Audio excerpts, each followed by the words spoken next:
আঙ্গা দিন কষ্ট হলে আমাদের বেনিফিট দেবে না। ধরছি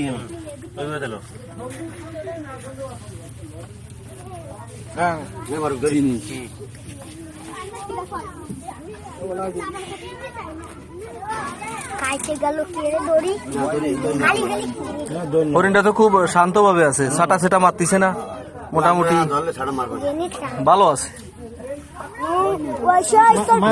আপনারও সময় মতো আইছেন, খুব ভালো হয়েছে।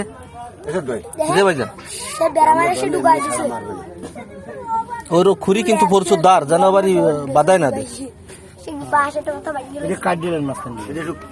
ব্যবস্থা করেন। কাড়া লাগতেছে না, ওটা ওইভাবে নিয়ে ভাই একটু কাজ করতে দেন আমাকে, আমরা এটা বুঝতে পারি না। সে উপস্থিত থাকিয়ে এবং এজেন্ট অফিসার উপস্থিত থাকিয়ে আমাদের বন বিভাগের কাছে হ্যান্ডওভার করে, হস্তান্তর করে। হ্যাঁ, আমাদের স্টেশন কর্মকর্তা জনাব মোহাম্মদ রবিউল ইসলামের আদেশক্রমে আমরা এখন এই হরিণটাকে চারটা স্টেশনে নিয়ে যাব, তারপরে অবমুক্ত হবে ইনশাল্লাহ।